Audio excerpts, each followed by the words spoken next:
Good afternoon, ladies and gentlemen. I'm Jason McCleskey. I'm here to explain and demonstrate the proper way to throw a curveball and when the proper time to teach a child when to throw a curveball. What I got here is just a regulation baseball, what we pitch with.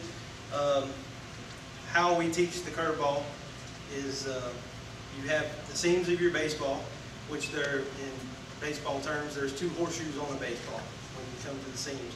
As you can see, it looks just like a horseshoe, and it's on both sides, the horseshoe. When we throw the baseball, the grip we want to get is you have the horseshoe facing to the sky with the main part of the horseshoe facing the end of your fingers. I want to take my middle finger as a right-handed, we're right-handed, left-handed, I'm right-handed, so we're going to be demonstrating right-handed. I want to take my middle finger and lay it on the outside of that horseshoe seam. And that's where I'm going to be placing my pressure as I deliver my pitch. My pointer finger is on the inside of the seam and is nothing more than just control and stability. I want to take my thumb and on the bottom, opposite horseshoe, I'm going to place my thumb on that. As you can see, just like with my fastball, I have what's called a loose C grip. My hand is in a C and it's loose. I can fit my fingers in here and it keeps more speed on the ball and a little more control when I release it. My ring finger and pinky finger do nothing with the pitch. The most I won't touching is my knuckle from my ring finger. They're just tucked in my hand. The proper way to throw one and the safe way to throw a curveball is when I deliver it. When I deliver my fastball, my fingers and my hand point towards the batter as I release.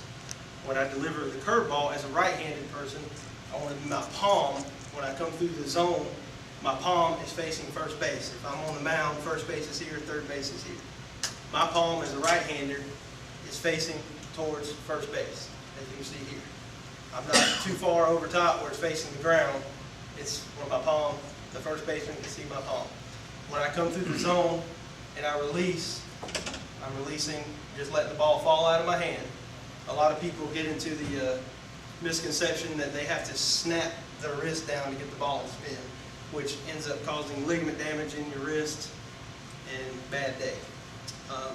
As I release the ball, what I like to tell kids when I show them this pitch is imagine a light with the old-timey pull cords.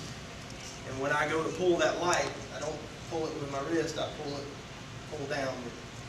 And as I deliver the pitch, I'm pulling down with my arm as the light cord's here. That lets the ball come out of my hand in a 12-6 rotation, meaning if you looked at the clock, 12 o'clock, 6 o'clock, it rotates from 12 to 6 and spins towards the batter, which has what we call the tabletop effect, where it will mimic the ball rolling on the table, and when it gets in the strike zone, it drops right off the table, which comes into a batter. If I'm standing in the batter's box, it comes in high or midway in the zone and drops to the bottom of the zone as it crosses the plate. This does two things. One, it confuses the batter. For one, either he lets the pitch go because he thinks it's high, but it falls into the strike zone, or it starts in the strike zone, falls out of the strike zone, and when he swings, it falls below the bat. If they do make contact with a good curveball, most likely it will be a ground ball, which your defense makes the out.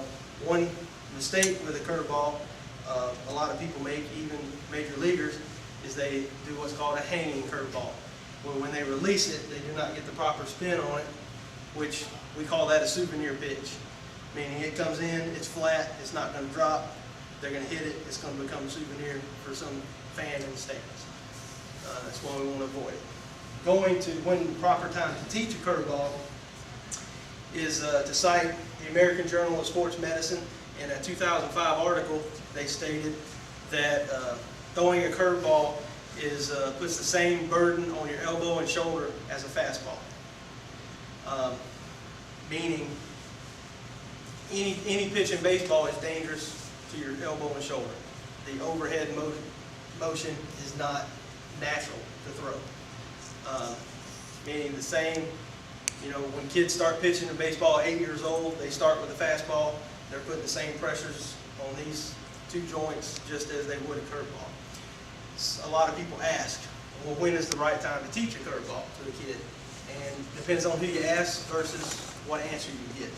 You always hear curveballs aren't good for kids until they are in high school, or until they're in college, or until they're old enough to shave. That's where the maturity thing comes in. And I go to an article done by Michael Clark, Youth Sports Institute at Michigan State University, wrote an article, Curveballs, do they have a place in youth baseball?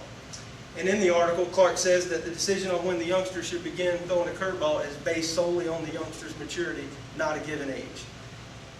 What I like to do is, based on maturity, is when the child's hand is big enough to properly hold the grip that I described.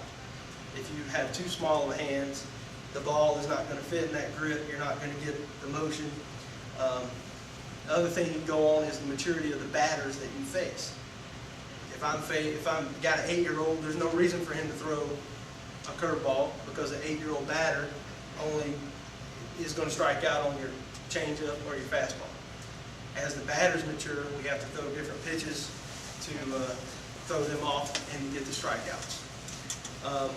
Going back, basically the most important thing on teaching the curveball to a child is to teach them the proper grips to keep them safe.